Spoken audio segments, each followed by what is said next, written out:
guys! Welcome to our vlog. I am your beautiful, beautiful manang Layla. Intro, pasok!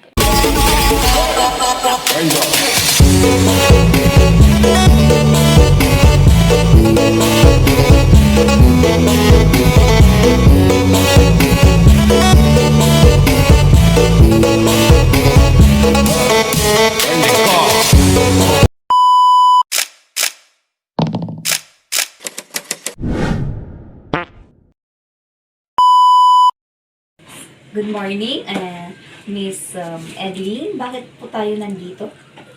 Good morning to Miss Layla. Aha! Bakit nga ba tayo nandito? Kasi pag-usapan natin ang epekto ng climate change sa kalikasan natin. Kunwari.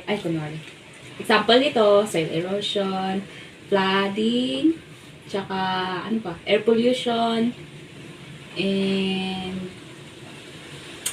yun lang. Anong yun lang? Ano pa? Soil erosion, flooding, air Tulad pollution. ng nangyari dito sa Bontoc. Di ba? Dati is hindi naman siya overpopulated na area, di ba? Oo nga, yung overpopulation nagkakos ng nag-e-epekto ng Erosion.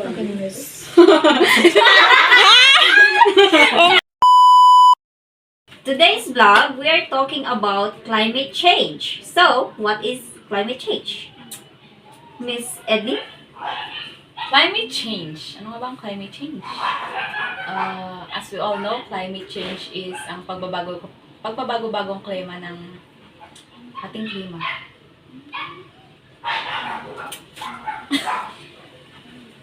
Anong mga epekto nito? Ano nga ba ang mga epekto ng climate change? For example, epekto ng climate change is soil erosion, flooding, tsaka air pollution, tsaka ano pa?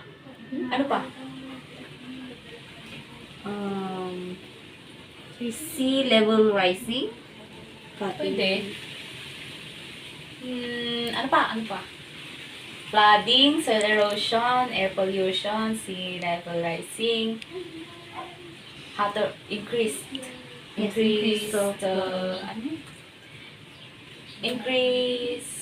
temperature. Yun, mga epekto ng climate change. Let's move on to, ano nga bang causes nito?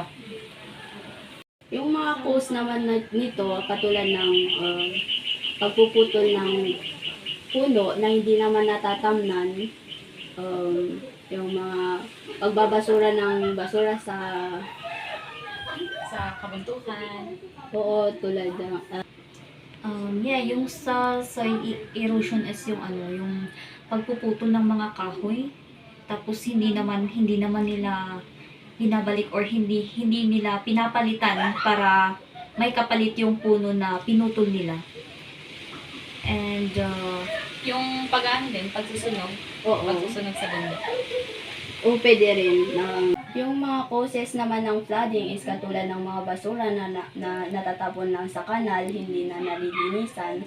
Dito na rin pumasok yung mga natatapon na basura sa kanal na bumabara sa kanal. Oo, bumabara sa kanal at dito na rin parang tumataas na yung tubig at nagkakos ng flood. Okay, sa sea level naman, anong cause nito?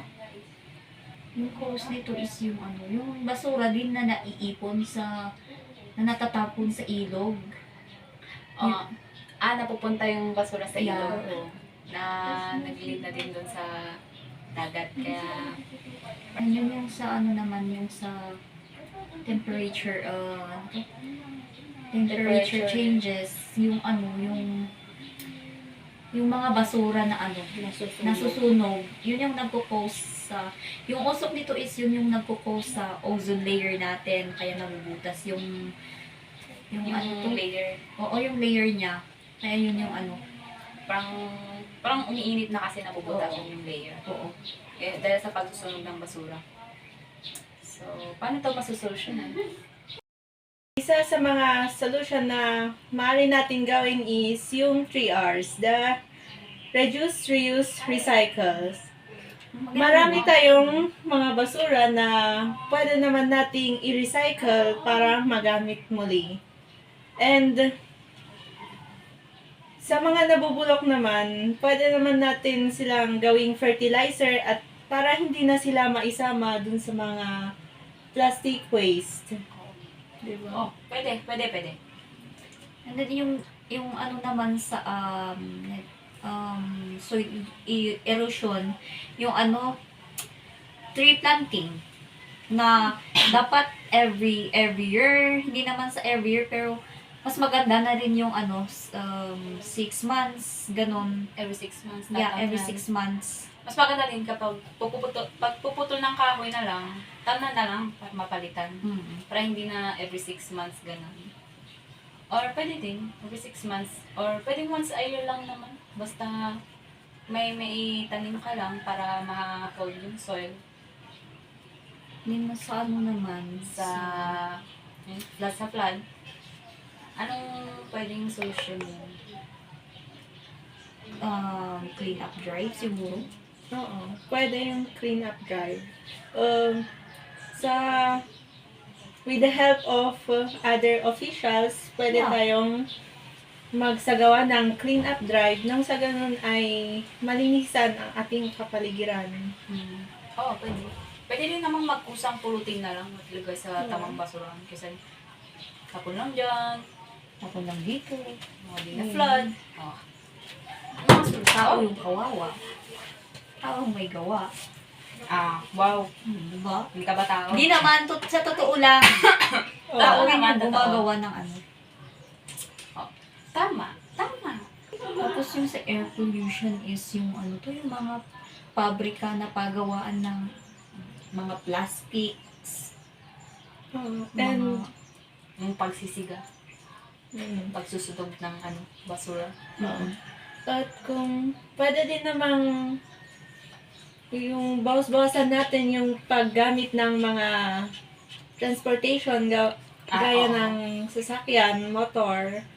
Kung malapit, pwede man nating lakarin na lang nang sa ganun ay mabawas-bawasan yung mga usok Oo. na. Di ba, meron naman yung lumabas ngayon na yung E-bike? Yung electronic car. Oo, e-bike. E-bike naman kasi yung sa e-bike. Di ba, electronic car is yung nandun, papasok na din yung So, sa e-car. motor. E-car. Oh, yan, E-car machine. Basta yun. Pwede naman din mag-bike. Oo. Mas maganda na rin yun. Nakakatulong ka na sa kalikasan. May May effect pa exercise sa... ka pa. Oo. Wala yung taba mo. Oo. Di ba? Daming solusyon dyan. And, yun yung mga epekto, causes, at saka solusyon ng climate change. And dito na po nagtatapos yung vlog namin about sa climate change. Bye! Hope you enjoyed the video. Please click the notification. Wow! Like, share, and subscribe! Like, share, and subscribe. Wow!